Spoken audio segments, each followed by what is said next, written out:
Leitura do capítulo 71 do livro Vinha de Luz, de autoria do Espírito Emmanuel, psicografia de Chico Xavier. Em nosso trabalho. Porque toda casa é edificada por alguém, mas o que edificou todas as coisas é Deus. Paulo, Epístola aos Hebreus, capítulo 3, versículo 4. O Supremo Senhor criou o universo. Entretanto, cada criatura organiza o seu mundo particular.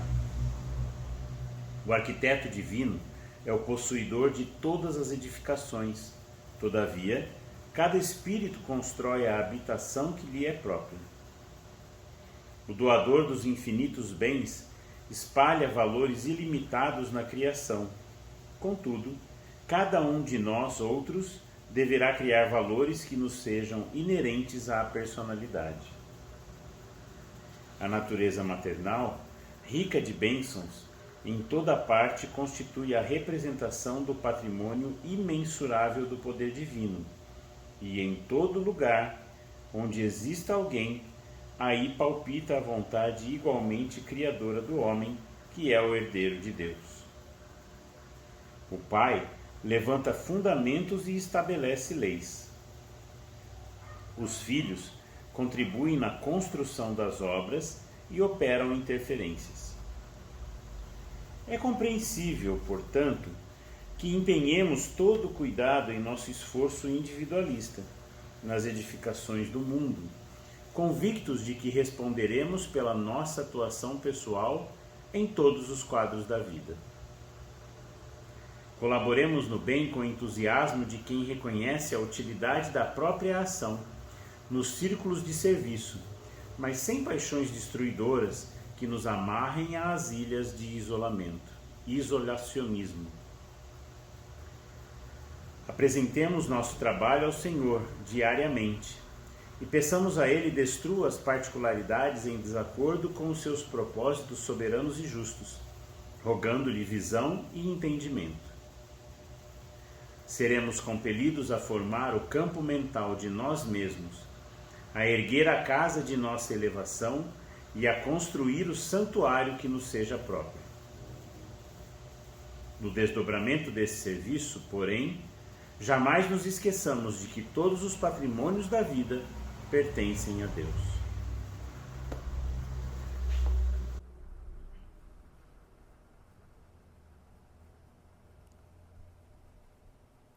Divino Mestre Jesus,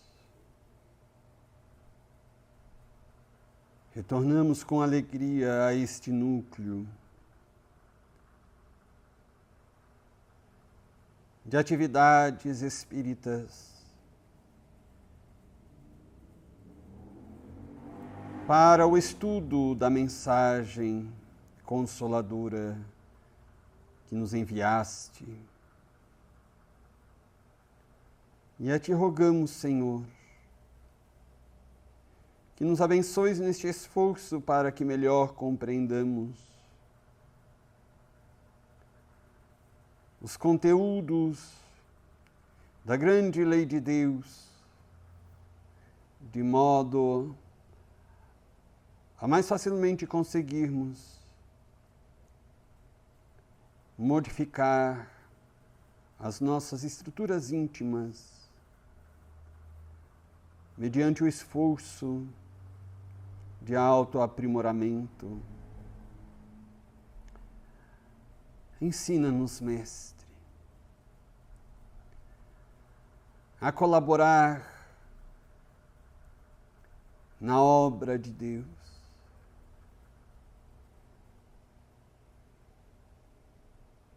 com toda a oferta que esteja ao nosso alcance realizar. Ensina-nos a lição da humildade e da renúncia, para que nos transformemos em servos do amor e da paz e do bem. E a Ti, a nossa gratidão imensa e com muito carinho os nossos louvores. Neste momento, em todos os dias e para sempre. Que assim seja.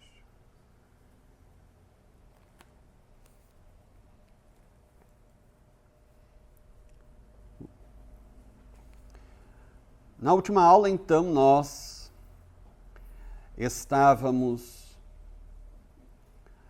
verificando a resposta que o irmão José ofereceu a uma indagação de Mário Sobral, ou melhor, o irmão João ofereceu ao Mário Sobral, a respeito das reencarnações daqueles irmãos do manicômio. Desejava ele saber de um modo mais amplo também, não apenas a questão da reencarnação daqueles irmãos internados no manicômio, como também as reencarnações, de um modo geral, para os pacientes, os internos de toda a colônia, já que ele pressentia que em breve teria de retornar à Terra em condições dolorosas, difíceis, pelas consequências que ele já sofria dos erros da sua última reencarnação e da condenação por ele sofrida, aplicada esta condenação por sua própria consciência, ou seja, os remorsos, as culpas que ele sofria no seu mundo íntimo estavam processando determinadas modificações no seu corpo ultrassensível, o corpo espiritual ou perispírito,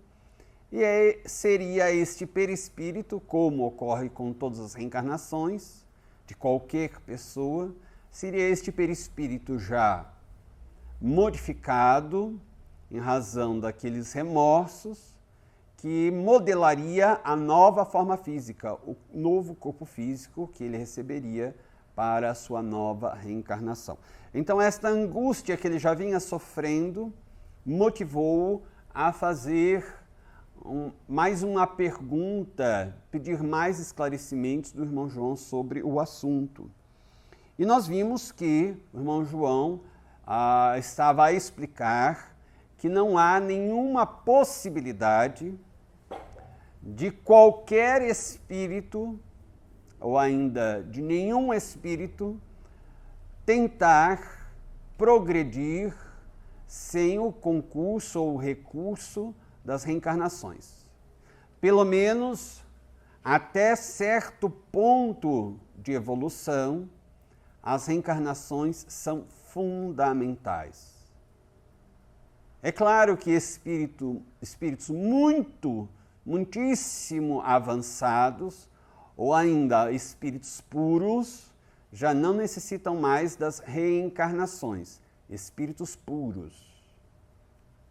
Eles podem se reencarnar em qualquer ambiente, em qualquer planeta, mas será por missão. Agora, enquanto nós não atinjamos a perfeição, a condição de espíritos puros, as reencarnações são necessárias. Nos mundos adequados ao nosso estágio evolutivo, no nosso caso, um mundo da categoria de provas e expiações.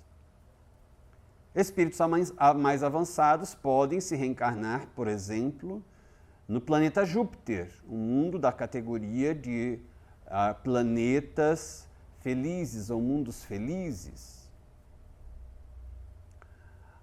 Allan Kardec reporta-nos a presença de espíritos que foram na Terra de alguma forma conhecidos e que, por seu nível evolutivo, já são habitantes do planeta Júpiter.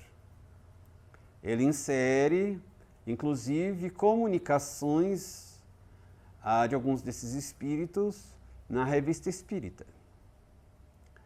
Como Bernard Palissy, o grande oleiro francês, reside em Júpiter e fez, pelo médium Victorien Sardou, um grande escritor, teatrólogo francês, e era médium e espírita, fez desenhos de habitações de Júpiter.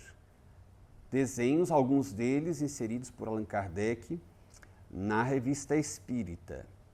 Além de comunicações de Palissy, nós encontramos comunicações de Wolfgang Amadeus Mozart, o grande músico, mencionando algo da música, né, e da vida em Júpiter.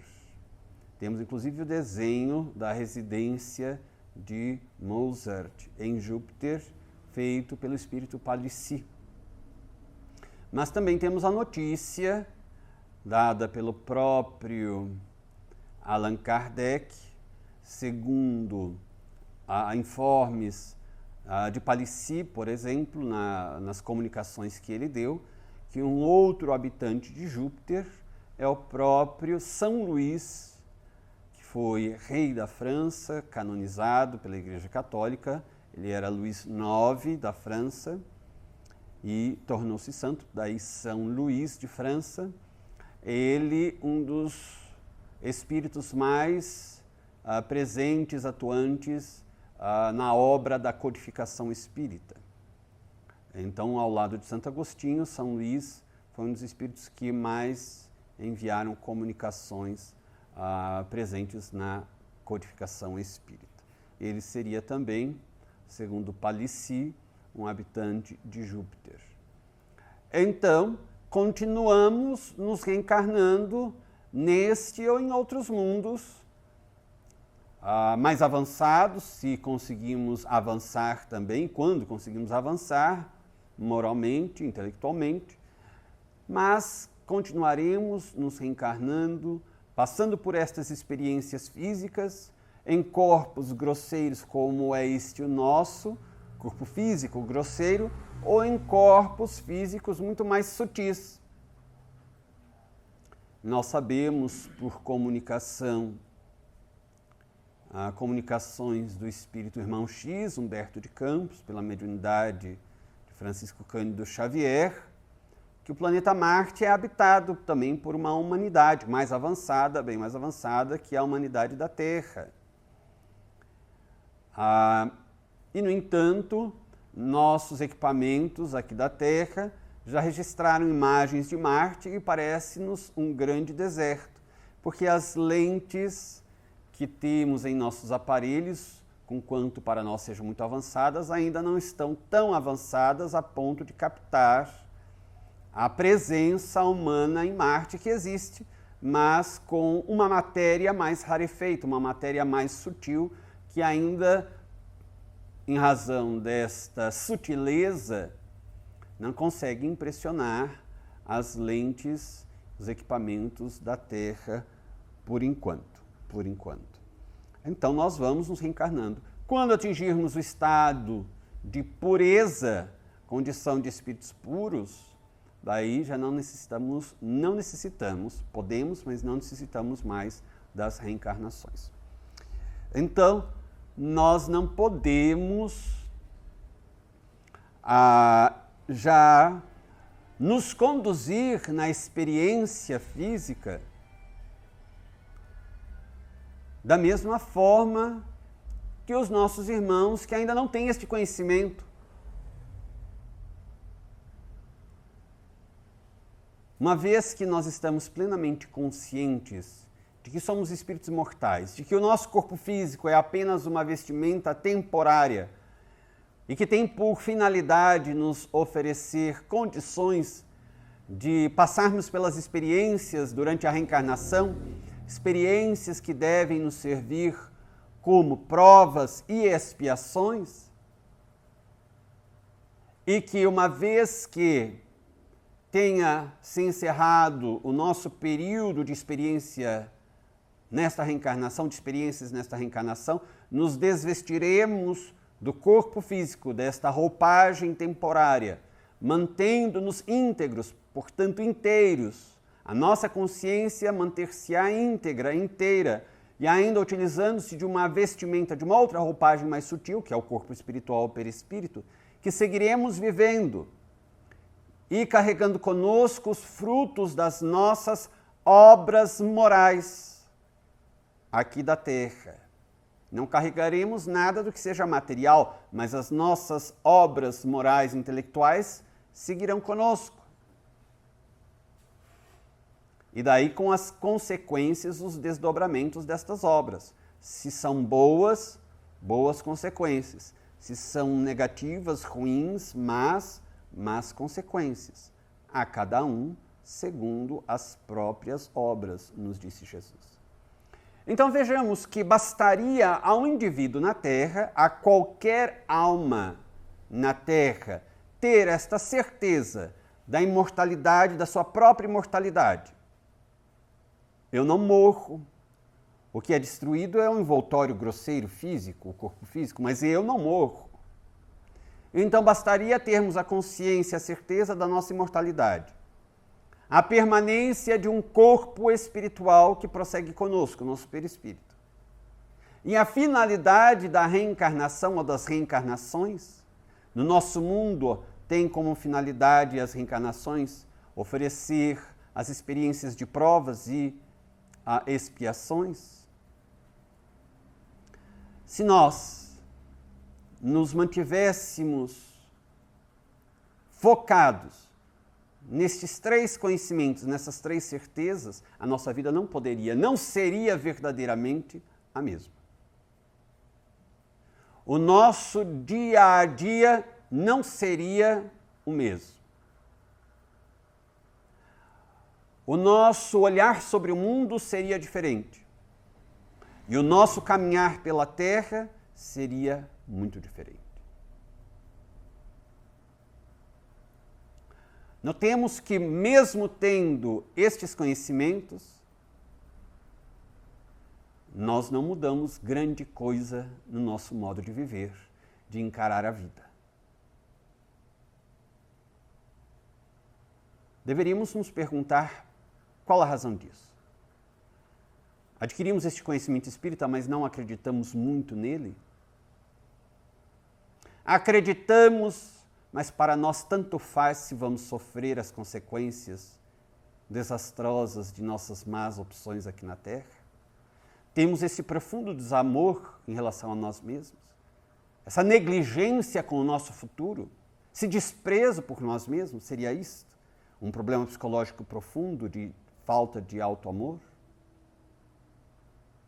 Cada um deveria responder esta pergunta. Como é que nós temos este conhecimento e vivemos uma vida de imediatismos? São condutas paradoxais, estas condutas relativamente aos nossos conhecimentos.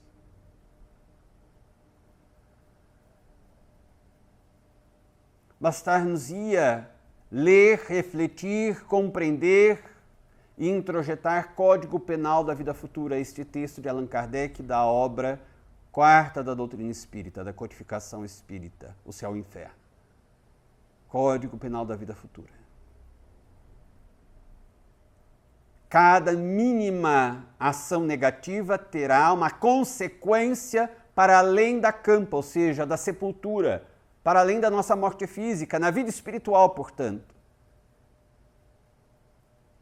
E lembrando que o corpo físico funciona para nós como um elemento que abranda as nossas impressões, diminui a potência das nossas impressões espirituais.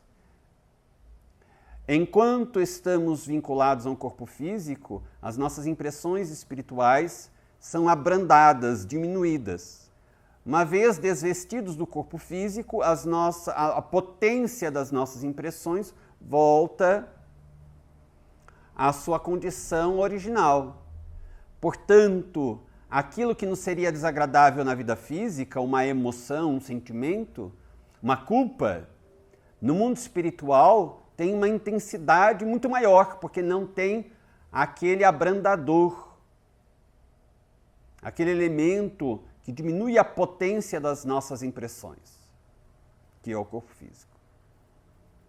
Se eu sei que qualquer mínima conduta negativa criará uma repercussão em mim mesmo, uma consequência que se arrastará até o mundo espiritual, e que esta impressão no mundo espiritual sempre é mais intensa, mais vívida, então eu procuro refrear as minhas más condutas, os impulsos negativos da alma.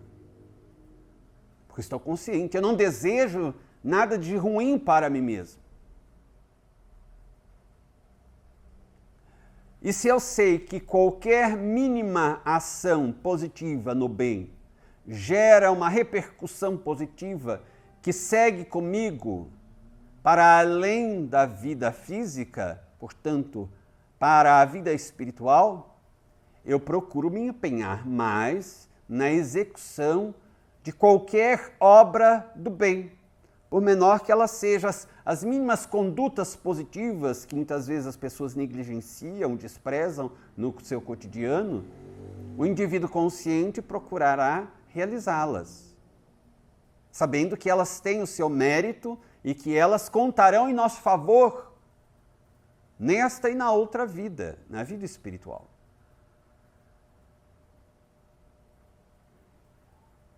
Então, por que tamanho desleixo? Façamos um exercício de lógica, de raciocínio. Todo o tempo que empregamos nas realizações imediatistas e que não tem grande significação para a vida do espírito, para a vida espiritual.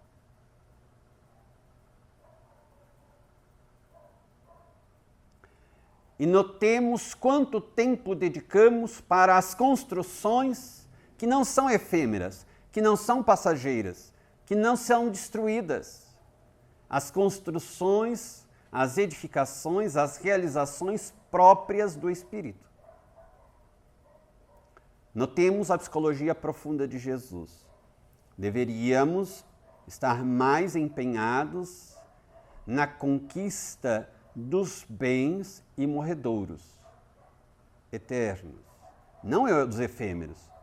Ele diz que nós deveríamos nos empenhar muito na conquista daqueles bens que as traças não corroem, que a ferrugem não destrói e que os ladrões não roubam.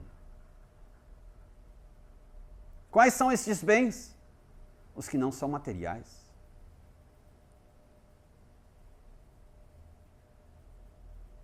No Evangelho segundo o Espiritismo, nós temos uma explicação extraordinária de Allan Kardec, o codificador da doutrina, dizendo que com estas afirmações, Jesus não quis dizer que deveríamos nos tornar materialmente pobres e miseráveis, porque seríamos mais um peso dentro da sociedade.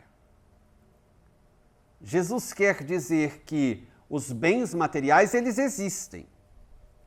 E que nós necessitamos de alguns deles, de uma pequena parcela das coisas materiais, para nós vivermos, termos a experiência física. Um destes bens é o próprio corpo físico. Notemos como nós nos desequilibramos no usufruto destes bens materiais. E daí nós podemos ter bastante melhor compreensão a este respeito quando lemos um outro texto de O Evangelho segundo o Espiritismo, no qual Allan Kardec nos ajuda a compreender a diferença do necessário e do supérfluo. Também na obra O Livro dos Espíritos, na terceira parte das leis morais, os benfeitores espirituais respondem a Allan Kardec explicando que nós precisamos do necessário para viver, isso é natural. Mas nós nos abarrotamos do supérfluo, isso já não é natural. E por não ser da natureza, da lei natural, da lei divina que está em nossa consciência, nós nos desajustamos, nos desequilibramos por causa do excesso, do supérfluo, que nos perturba. É peso morto na nossa caminhada. Então, deveríamos buscar utilizar as coisas materiais para que nos sirvam aos propósitos para os quais viemos à Terra numa nova reencarnação. Enfrentar as provas para nos aperfeiçoarmos e eliminarmos os nossos próprios desequilíbrios por meio das expiações.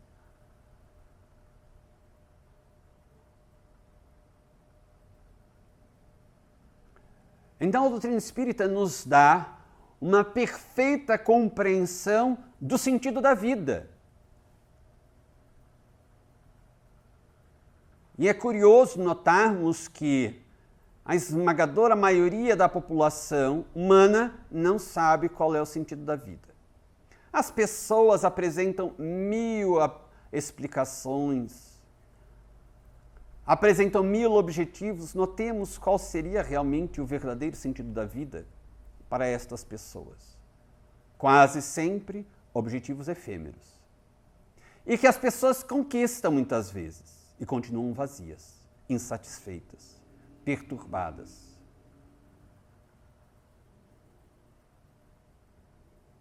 Qualquer conquista que diga respeito à materialidade, à transitoriedade da vida física, é como nuvem que se desfaz.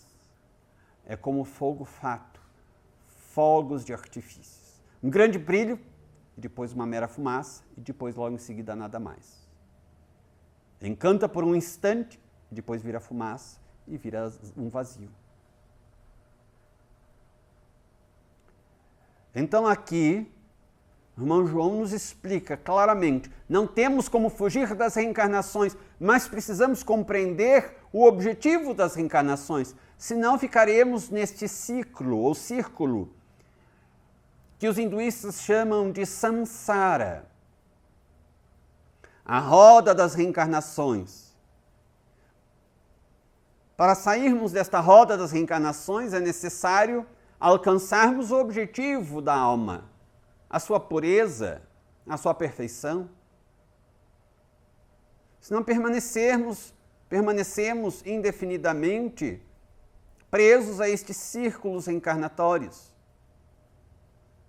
Nós permaneceremos nele, deveremos permanecer nele apenas o tempo necessário para alcançar o nosso objetivo. Agora, se o indivíduo despreza este objetivo, mesmo tendo o esquecimento do passado, nós temos as intuições. Nós temos certas impressões do mundo espiritual.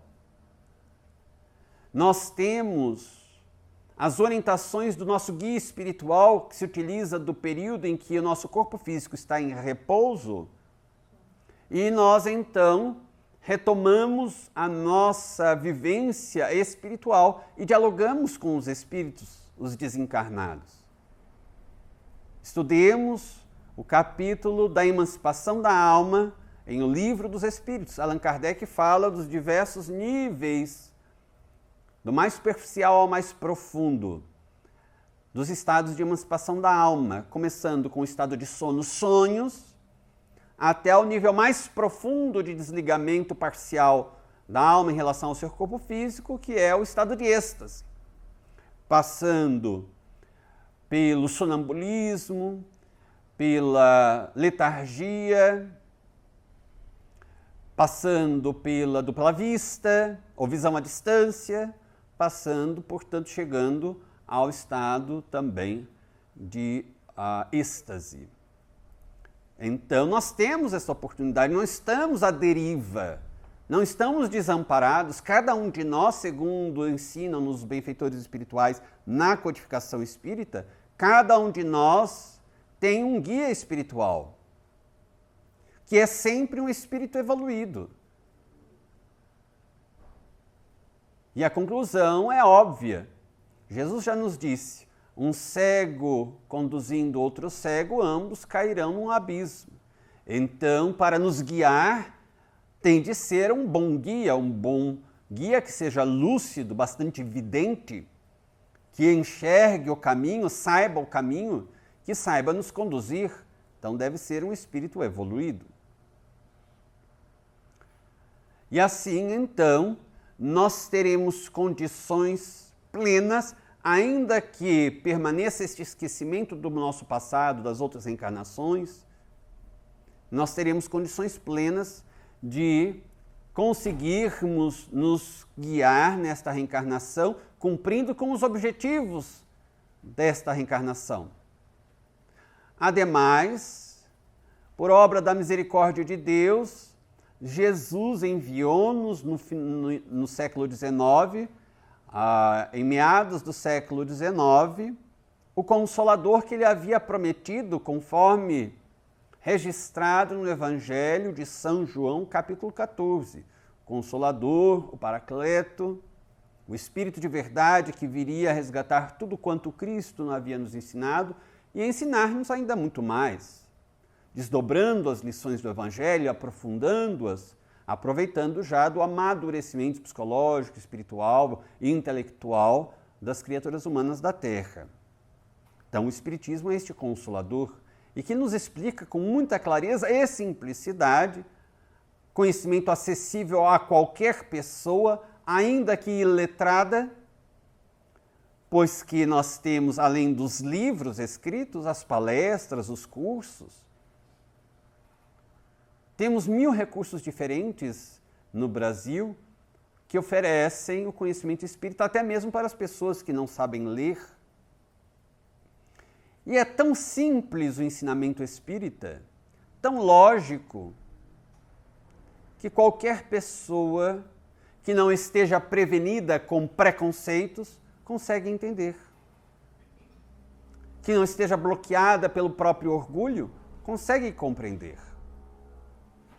Então, se nós já sabemos que nós somos espíritos imortais, que estamos reencarnados, que o corpo físico é um empréstimo de Deus para uma finalidade superior, qual seja, passarmos pelas experiências, no nosso caso, do planeta Terra, nosso estágio evolutivo, experiências de provas e expiações, porque precisamos aprimorarmos-nos em muitos ângulos da nossa estrutura íntima, do nosso conhecimento, da nossa moral, e também precisamos eliminar as expiações, eliminar desequilíbrios que nós adquirimos pelas nossas péssimas escolhas e péssimas, portanto, condutas do passado.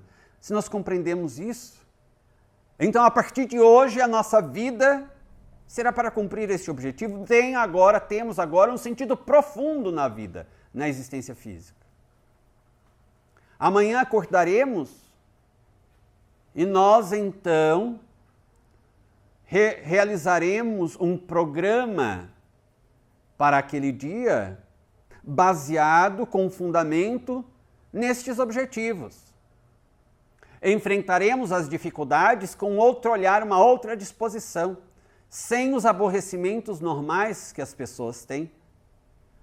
Porque por mais que essas dificuldades nos pareçam desagradáveis e algumas vezes dolorosas, compreenderemos que são oportunidades de aprendizagem, de progresso, ou que são oportunidades de eliminação de certos desequilíbrios nossos.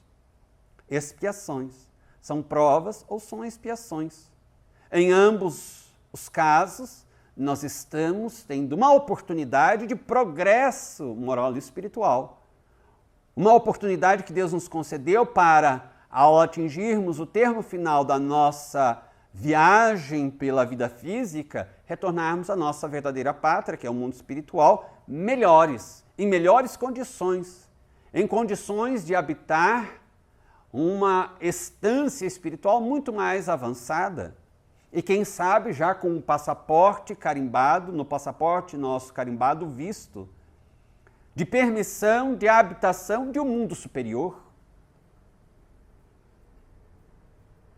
Então, aí há estímulos e orientações que o Espiritismo nos oferece. O que é incompreensível é que os espíritas ou aqueles que tiveram contato com o conhecimento espírita e compreenderam estes ensinamentos, que nós já dissemos, são muito fáceis de serem compreendidos, viverem como se não soubessem, ou simplesmente, por livre decisão, desprezando aqueles conhecimentos.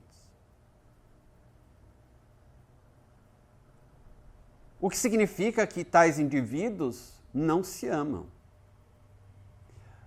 Alguém que nos ensine como evitar a contaminação por uma doença. Um médico que nos oriente como realizar o tratamento para uma doença que já está instalada em nós e nos diga como nós devemos seguir aquele tratamento para a nossa cura. E afirma categoricamente que seguindo aquele protocolo de tratamento conseguiremos a cura. Se nós não seguimos protocolos de tratamento para a nossa cura, sabendo que aquele protocolo pode efetivamente nos curar e vai nos curar, ou desprezando profilaxias que evitariam certamente a nossa contaminação por tal ou qual doença, a conclusão é que nós temos um profundo desamor e talvez ódio por nós mesmos. Isso necessita de tratamento. Essa grande massa de população humana que conhece o Evangelho de Jesus, conhece máximas e ensinamentos de outras doutrinas filosóficas religiosas, que orientam para o bem, que esclarecem sobre a finalidade da vida, sobretudo de irmãos espíritas, e que não pautam a sua vida cotidiana, não é apenas os momentos breves em que estamos nos templos religiosos, a vida cotidiana. Como eu enxergo o meu próximo, o meu vizinho, meu colega de trabalho, meu filho, meu pai, meus familiares próximos, distantes. Como eu convivo com eles. Que disciplinas eu imponho a mim mesmo.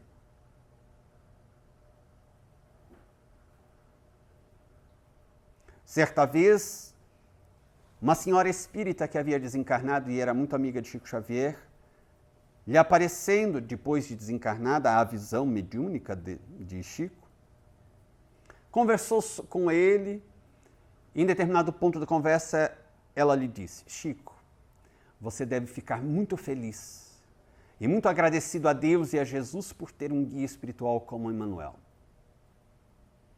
Porque é impressionante.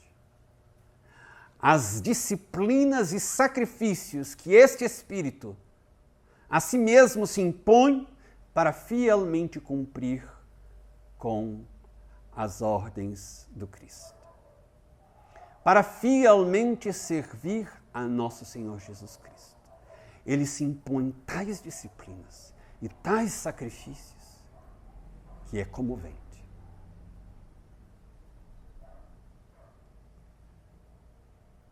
E nós vimos a trajetória desta alma, conhecemos um pouco da sua vida, da existência dele como senador Publius Lentulus, conforme consta do romance, pelo próprio Espírito escrito, psicografado por Chico Xavier há 2000 anos, um pouquinho mais da sua existência como escravo Nestório, no livro descrita esta reencarnação, no livro 50 anos depois. Depois, uma nova reencarnação por volta do século II, entre o século II e III da era cristã, como Basílio, romance Ave Cristo. Depois, uma nova reencarnação descrita no romance. Renúncia na condição de um sacerdote católico. Orientador da alma nobilíssima, angelical, que era e é Célia. Lúcius, neste romance, renúncia com o nome Alcione, é o mesmo espírito. Então, verificamos o esforço que ele foi fazendo para se ajustar ao programa do Cristo e para poder servir ao Cristo e cada vez melhor. Então aí está o exemplo de uma alma que sai de situações dolorosas, criminosas, e se torna um verdadeiro servo do Cristo, um missionário do bem na terra. Nós tivemos o exemplo da própria nossa irmã Ivone do Amaral Pereira. Por 2 vezes cometeu suicídio. Ela relata isso, ou ainda seus guias relatam isso, em romances por eles escritos por sua mediunidade, da dona Ivone do Amaral Pereira. Como no livro O Drama de Bretanha, em que ela se suicida jogando-se de um despenhadeiro na região da Bretanha, na França. E depois, a história de Leila, que estava para ser narrada pelo Espírito Charles, mas aqui a pedido do Dr. Bezerra de Menezes, não foi escrita. E seria o do segundo suicídio de nossa irmã Ivone, como ela própria relata, afogando-se no Rio Tejo, em Portugal. E saída como paciente em recuperação da colônia Maria de Nazaré, ela volta à veste física e realiza um trabalho hercúleo. E consegue servir grandiosamente a nosso Senhor Jesus Cristo. Então, o conhecimento do Evangelho, da doutrina espírita, sobretudo, esclarece mais facilmente o Evangelho para nós, deve provocar no verdadeiro profitente do cristianismo ou do espiritismo cristão esta modificação interna. O verdadeiro cristão, o verdadeiro espírita, são a mesma coisa segundo Allan Kardec, tem uma vida marcada por sacrifícios, por renúncias. Uma vida comum não pode ser a do verdadeiro cristão, a do verdadeiro espírita. Porque quando nós estamos verdadeiramente convencidos desta mensagem, é presumível que o indivíduo busque esforçar-se por pautar a sua vida baseada naquela mensagem. Se o indivíduo não está disposto a renúncias e sacrifícios, é porque ele não acredita naquela mensagem. Ele a despreza. Se ele despreza a mensagem, porque usará o título daquela fé? Talvez porque esteja usando aquele título para algum benefício imediatista. Talvez porque esteja na moda. Mas o rótulo de fora não corresponderá à conduta íntima. De acordo com as palavras do Evangelho e também do Antigo Testamento, nisto há hipocrisia. Então, é muito importante que nós compreendamos este trecho do capítulo, já no final deste capítulo Manicômio, porque diz respeito não apenas aos suicidas, diz respeito a todos nós.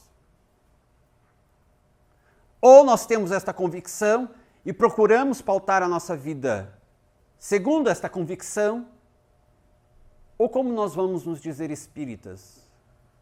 Mentindo?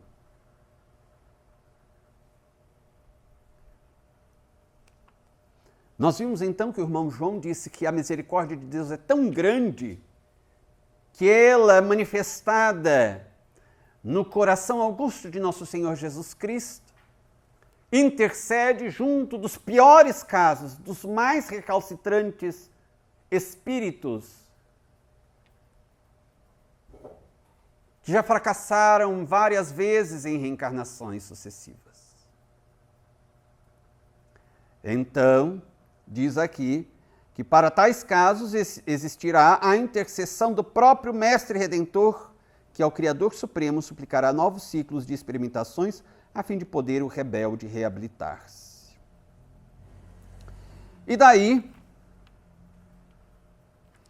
Camilo, o autor do livro, impactado pela exposição do irmão João, pergunta: do exposto, respeitável irmão, só nos cumpre concluir que, sendo o corpo físico terreno depósito sagrado, ou seja, aquilo que nós recebemos como depósito sagrado, como verdadeira dádiva celeste que é, as criaturas encarnadas, como nós outros, procederiam com muito mais inteligência se conduzissem à altura da concessão recebida, portando-se com respeito, consideração e prudência durante o período em que se obrigassem a permanecer usufruindo, é um usufruto, as vantagens morais que a estada no planeta lhes confere.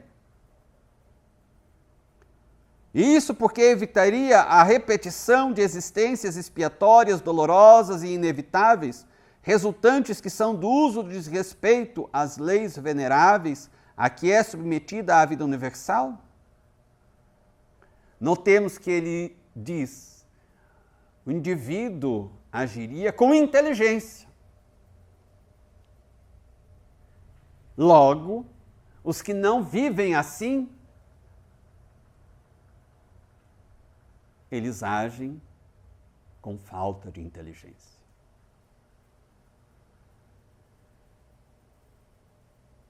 Com total falta de inteligência. Sem inteligência e movidos pela rebeldia e pelo orgulho. Muitas vezes pela loucura. Se alguém diz: este fio está desencapado e se você puser a mão, tocá-lo, você vai tomar uma descarga elétrica violenta. Isso pode, inclusive, machucá-lo, provocar sequelas em você. Fique longe deste fio. Um indivíduo que tem um pouco, mínimo de inteligência, saiba o que é a eletricidade, quais as consequências de uma descarga elétrica muito forte, ficará longe daquele fio. Mas depois de esclarecido tudo isso, o indivíduo foi lá e segurar o fio, qual a conclusão que chegamos? Ele queria realmente passar pelo sofrimento. Ele não gosta de si mesmo. Que tipo de estupidez é esta? É a mesma coisa.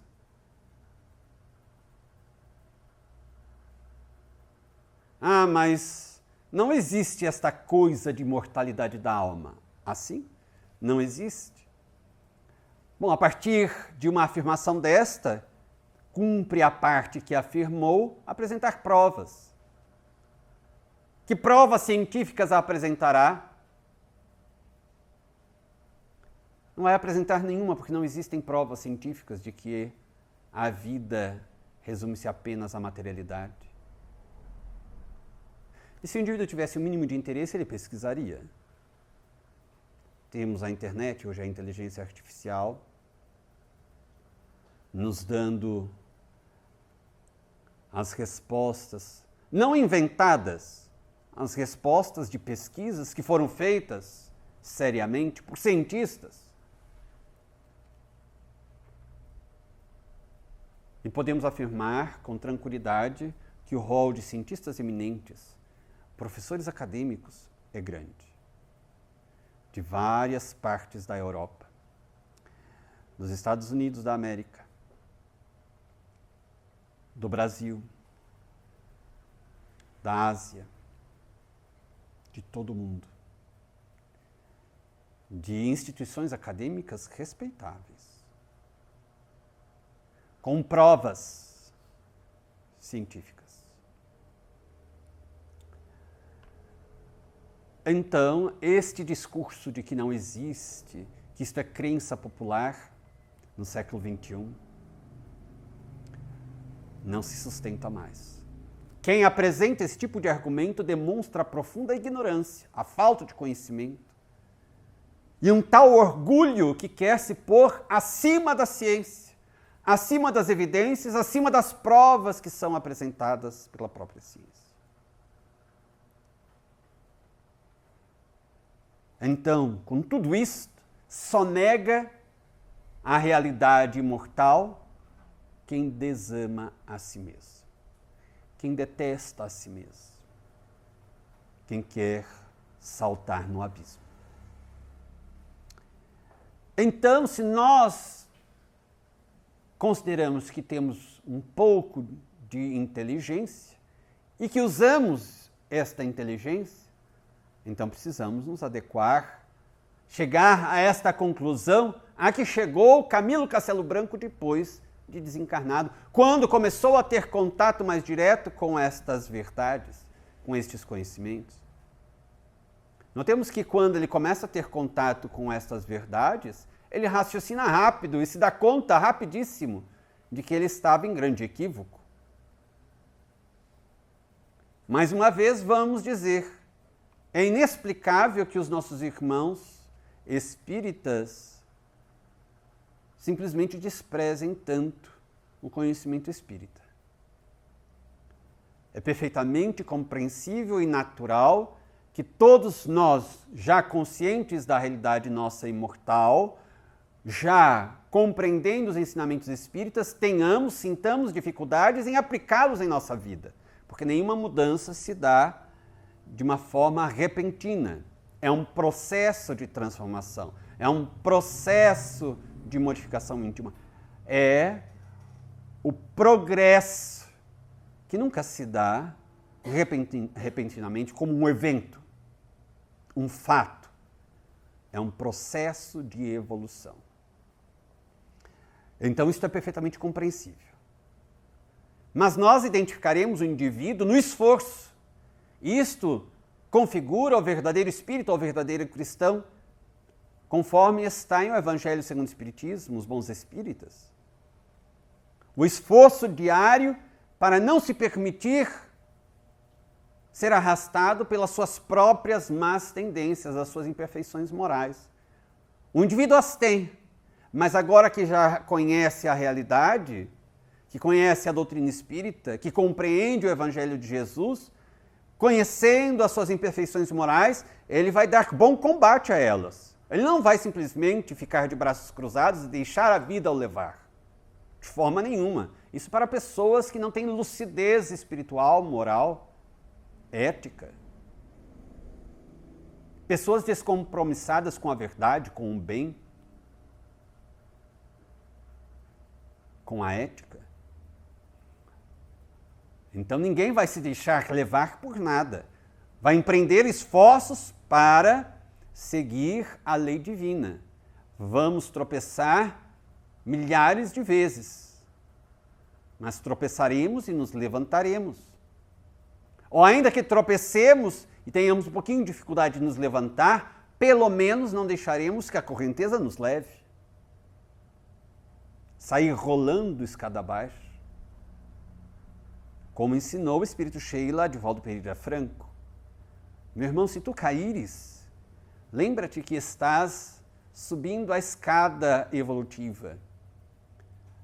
Quando caíres, lembra-te primeiro de que há um corrimão.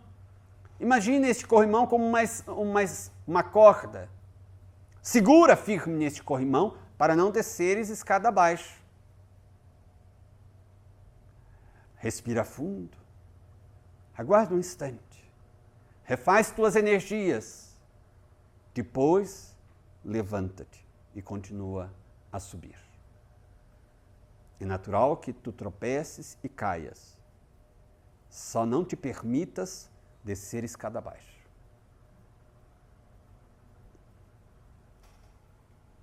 o que não significa retrocesso espiritual. Fique bastante claro isto.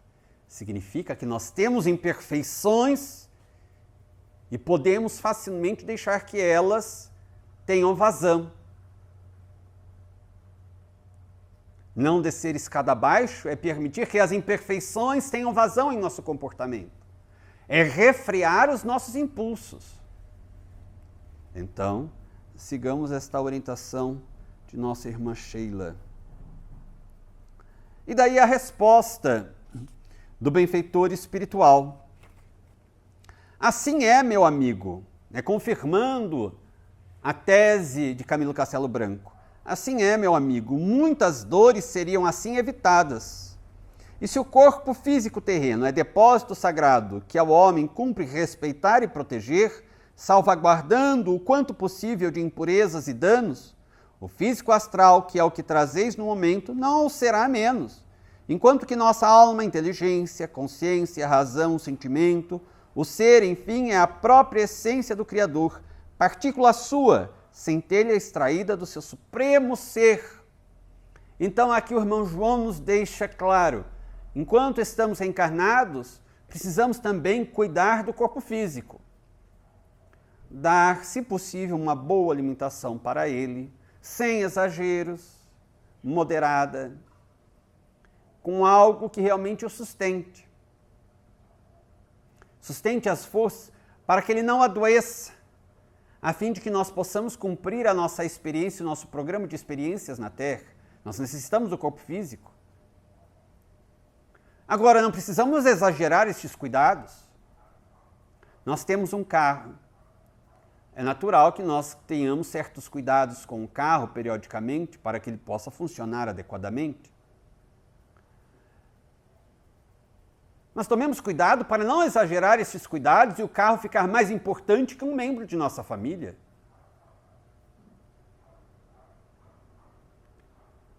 A tal ponto que nos desesperemos quando o carro pifar, quando ele for sofrer alguma colisão e ficar estragado parcialmente.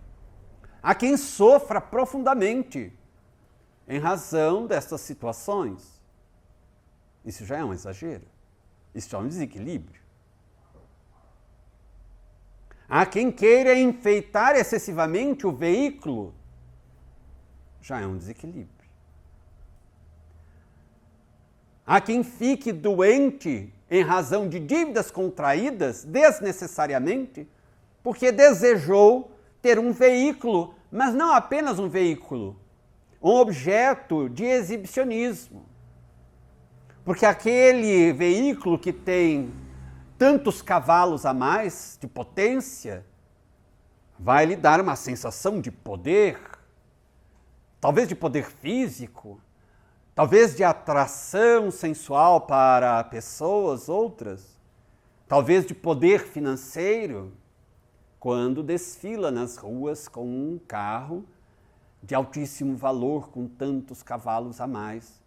A pessoa pode ter. Se ela tem dinheiro para isso, ela pode ter. Mas é necessário que ela tenha bastante consciência se ela possui o carro ou se o bem material está dominando a ponto de ela se curvar àquele bem material, se prejudicar em razão daquele bem material.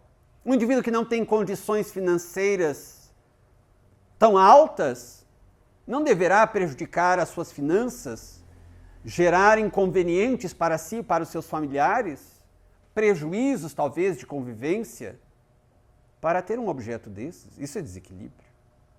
Isso é perturbação, problema psicológico grave. O mesmo com o nosso corpo físico. Cuidemos da saúde do nosso corpo físico. Agora, não é necessário termos músculos extras para serem exibidos sensualmente. Nas academias, nas redes sociais, isso já não é a questão de saúde. Nada contra quem tenha e goste. Mas deixemos bem claro, não é uma questão de saúde este excesso de músculos. Até porque muitos médicos têm alertado o excesso de exercícios é tão prejudicial à saúde quanto a falta total de exercícios. Então, se o indivíduo gosta e quer ter, é um direito desta pessoa. Mas deixemos claro que não é uma questão de saúde, é uma questão de vaidade. É uma questão de exibicionismo das formas físicas. É importante que o próprio indivíduo tenha essa consciência, porque senão ele não conhece a si mesmo. Ele não conhece os seus desejos. E não vai ter a opção de discernir se ele quer dar vazão às suas más tendências ou não. Então, cuidar do corpo físico é importantíssimo. Até porque muitos destes que vivem com várias disciplinas para ter físico bem desenvolvido, depois não cuidam devidamente daquilo que seja a saúde do corpo físico. Se excedem no uso de bebidas alcoólicas, por exemplo, ou de outros tóxicos. Dizemos outros porque o álcool é também, tecnicamente, um tóxico. Mas é aceito socialmente e é permitido pela lei, mas continua sendo um tóxico. Notemos estas incongruências da sociedade. O combate aos tóxicos. E o álcool é livre. Perguntemos a qualquer toxicologista, cientista, o álcool é um tóxico? Eles dirão, é. E com poder viciante 10 vezes maior do que a maconha. Se nós não encararmos a realidade, como progrediremos? É necessário conhecermos, encararmos a realidade até para que façamos melhores escolhas em nossa vida. Então, cuidar do corpo, com respeito ao corpo. Cuidarmos do corpo espiritual, porque ele existe.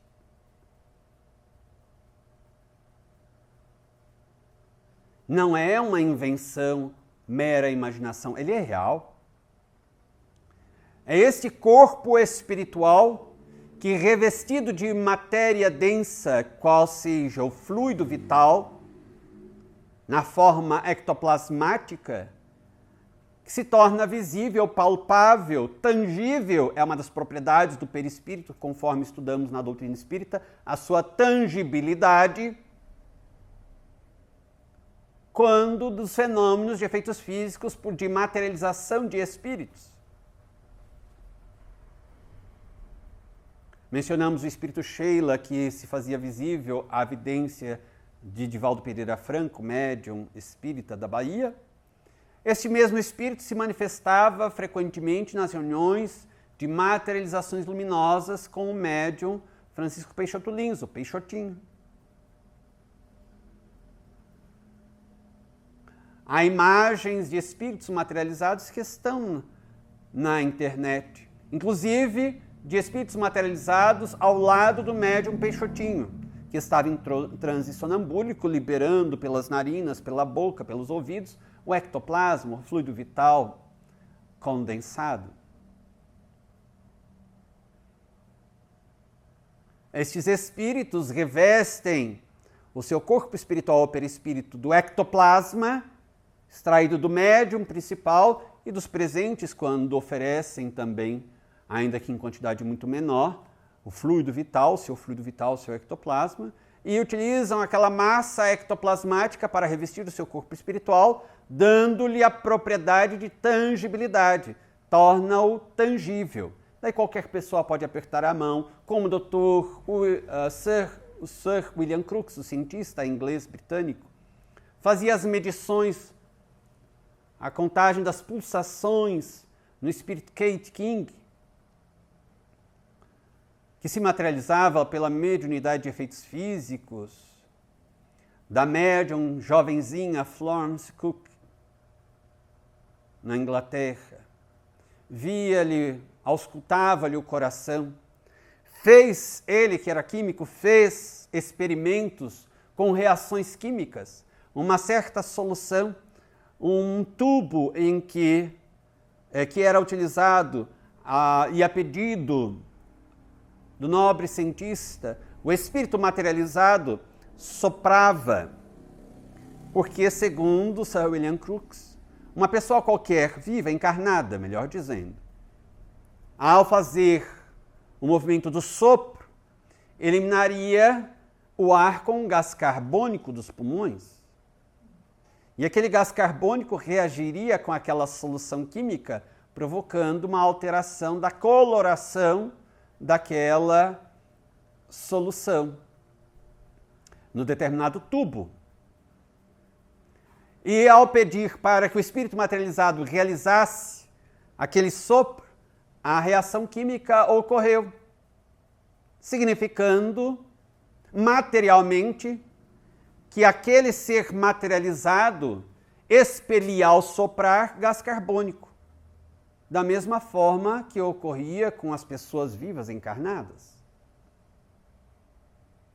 Então temos um corpo definido. Aprendemos na doutrina espírita, quando Allan Kardec estuda o perispírito também na primeira obra, o Livro dos Espíritos, com base nas explicações, respostas dos benfeitores espirituais, ou ainda na obra A Gênese, no capítulo dos fluidos, na quinta obra da codificação espírita, A Gênese, capítulo dos fluidos, que já mencionamos várias vezes, também ali está bem claro para todos nós que o corpo espiritual, o perispírito, tem forma definida. Não é um ente ou uma coisa abstrata, tem forma definida.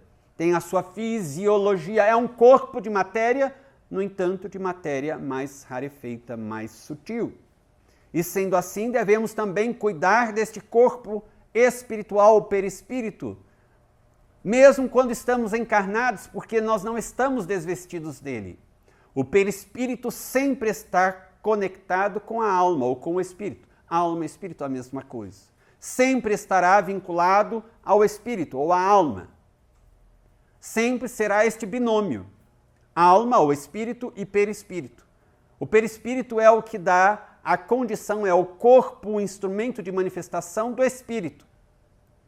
Então, na nossa vida original, natural, que é no mundo espiritual, sempre temos este corpo espiritual, por meio do qual nós interagimos com o meio externo, interagimos com outros espíritos, emitindo para o meio externo, para os outros espíritos, as nossas manifestações e recebendo as impressões do meio externo, sempre por meio deste corpo espiritual, que tem a sua fisiologia. E quando estamos na reencarnação, para ocorrer o fenômeno da reencarnação, a alma, o espírito, se vincula àquela primeira célula que se forma a partir da fecundação do óvulo pelo espermatozoide, se vincula, portanto, ao ovo ou zigoto por meio deste corpo espiritual. Portanto, nós que estamos encarnados somos um ser tríplice, segundo Allan Kardec. Somos a inteligência, o ser inteligente, a alma, o espírito. Temos um corpo espiritual, o perispírito, que sobrevive à morte física quando o corpo físico, este terceiro elemento, perece e ocorre a sua morte, a sua desagregação, a sua decomposição.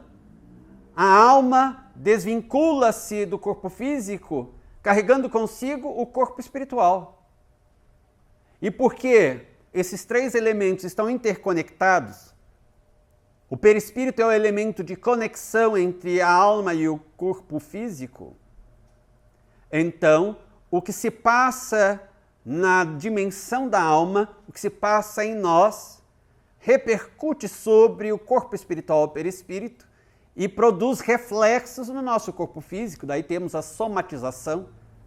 A alma está adoentada, perturbada, isso repercute vibratoriamente sobre o corpo espiritual, que por si comanda as funções fisiológicas do corpo físico. A nossa imunidade cai e nós adoecemos. Nós alteramos as estruturas das células nossas, corrompendo-as, e daí elas, ao se multiplicarem pela mitose, irão criar novas células defeituosas. E então surgem as anomalias celulares com os tumores e cânceres. Mas o que também ocorre sobre o corpo físico gera um impacto vibracional sobre o perispírito. E este impacto vibracional é percebido pela alma. Se nós desencarnamos com o perispírito, corpo físico, ainda sofrendo impactos vibracionais das ocorrências no nosso corpo físico, vamos para o mundo espiritual, continuamos a vida na pátria espiritual com essas repercussões vibratórias no nosso corpo espiritual. Estudamos isso muito bem no início deste livro, quando verificamos as repercussões do suicídio, do ato de atentado, de destruição contra o corpo físico, mas que gerou impactos vibracionais, vibratórios, no corpo sutil, que é o perispírito. E como o corpo sutil é real e continua conosco na vida espiritual, a alma continua perturbada e sofrendo por causa destas defecções, anomalias vibratórias no seu corpo espiritual. Então, nós precisamos, enquanto estamos encarnados, também cuidar do corpo espiritual. Sobretudo pelo controle da nossa mente. Cuidarmos da nossa mente, cuidarmos dos nossos sentimentos. O que pensamos, o que falamos e o que fazemos, tudo isso vai gerar impactos sobre o nosso corpo espiritual. O indivíduo fuma por 50 anos. Alguém nos diz assim, você é tolo de dizer que o cigarro faz mal. O meu avô fumou até os 95 anos e nunca teve problema nenhum. Conversemos com essa pessoa depois de o avô se reencarnar. Às vezes já nasce com um problema asmático. Desenvolve depois, durante a experiência reencarnatória nova, um câncer de pulmão. Nesta vida não há nenhuma causa plausível para aquele câncer de pulmão, para aquela asma. Mas e os reflexos vibratórios sobre o corpo espiritual de todos estes anos de tabagismo? Permanecem no além-túmulo e vão se refletir na modelação do novo corpo físico, porque será este corpo espiritual, o perispírito, que modelará o novo corpo físico a partir do material, da matéria-prima fornecida pelo pai e pela mãe, material genético que está agora agregado do pai e da mãe naquela primeira célula ovozigoto. Então, temos de cuidar também do corpo espiritual, pensarmos nos nossos pensamentos e nos nossos comportamentos aqui na Terra como impactantes sobre esse corpo sutil. E temos de cuidar também e valorizar aquilo que somos. Nós temos vários nomes que ele usa para a alma ou espírito. Alma, inteligência, consciência, razão, sentimento, o ser. Enfim, é a própria essência do Criador, sua partícula, centelha extraída do seu supremo ser. Por isso também o espírito, a alma, é chamada de centelha divina. André Luiz, nas suas obras, menciona que, transmitindo o pensamento dos instrutores espirituais que o orientavam, que nós somos feitos a partir de uma partícula do pensamento de Deus. Nós, espíritos, somos feitos de uma partícula que foi liberada do pensamento de Deus, da essência do próprio Criador. E que nós nos movimentamos mergulhados como se estivéssemos mergulhados nas águas de um grande oceano. Estamos mergulhados e nos movimentamos na substância do pensamento de Deus. E daí ele diz assim, para encerrarmos aqui: por aí percebereis, meus caros amigos, que todos somos templos veneráveis, pois que possuímos a glória de trazer Deus em nós. E que quer na terra, como seres humanos, ou no invisível, como espíritos libertos, devemos respeito e veneração a nós mesmos, bem assim aos nossos semelhantes, atendendo a que todas as criaturas são perfeitamente iguais diante do seu Criador, joias muito amadas do escrínio sempiterno daquele que é a suprema razão da vida. Daí certamente se origina a lei básica divina, amar a Deus sobre todas as coisas e ao próximo como a si mesmo. Alguma pergunta até aqui? A gente encerra neste ponto e vamos para as nossas preces finais.